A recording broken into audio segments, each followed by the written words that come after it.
Jonathan Livingston Seagull. A plot synopsis. Jonathan Livingston Seagull, written by American author Richard Bach and illustrated with black and white photographs shot by Russell Munson, is a fable in novella form about a seagull who is trying to learn about life and flight, and a homily about self-perfection. It was first published in book form in 1970 with little advertising or expectations. By the end of 1972, over 1 million copies were in print, the book having reached the #1 spot on bestseller lists mostly through word-of-mouth recommendations.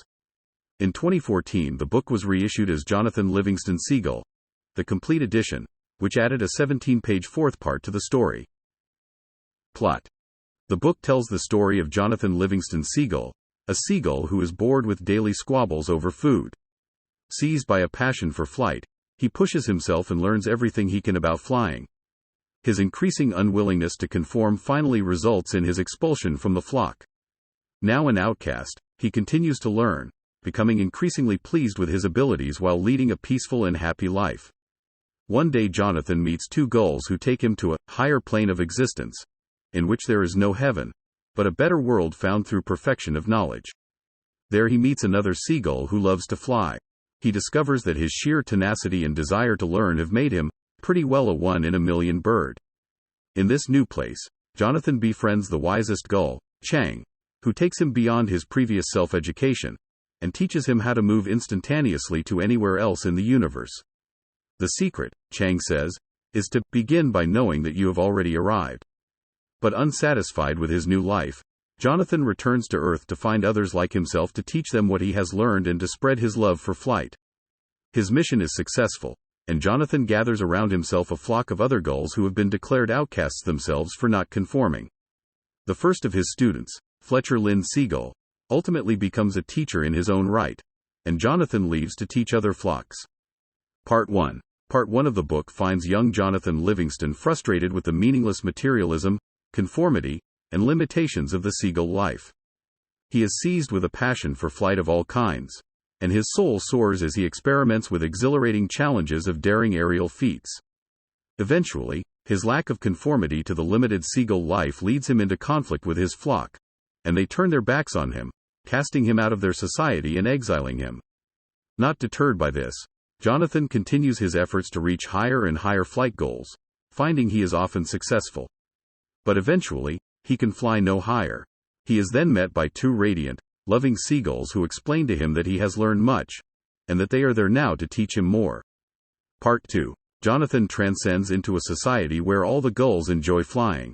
He is only capable of this after practicing hard alone for a long time, and the first learning process of linking the highly experienced teacher and the diligent student is raised to almost sacred levels.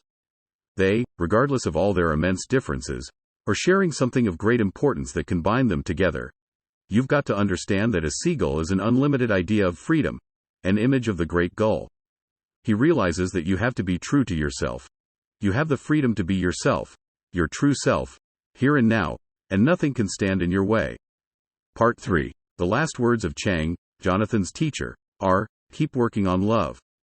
Through his teachings, Jonathan understands that the spirit cannot be really free without the ability to forgive, and that the way to progress leads, for him, at least through becoming a teacher, not just through working hard as a student. Jonathan returns to the breakfast flock to share his newly discovered ideals and the recent tremendous experience, ready for the difficult fight against the current rules of that society. The ability to forgive seems to be a mandatory, passing condition. Part 4. In 2013, Richard Bach took up a non-published fourth part of the book which he had written contemporaneously with the original. He edited and polished it, and then sent the result to a publisher.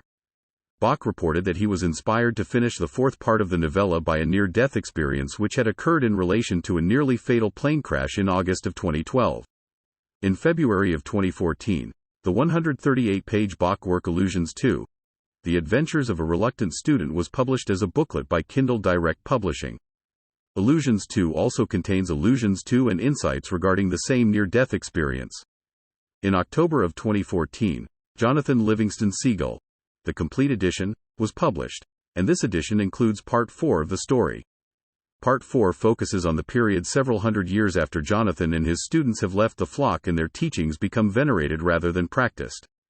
The birds spend all their time extolling the virtues of Jonathan and his students and spend no time flying for flying's sake. The seagulls practice strange rituals and use demonstrations of their respect for Jonathan and his students as status symbols. Eventually, some birds reject the ceremony and rituals and just start flying.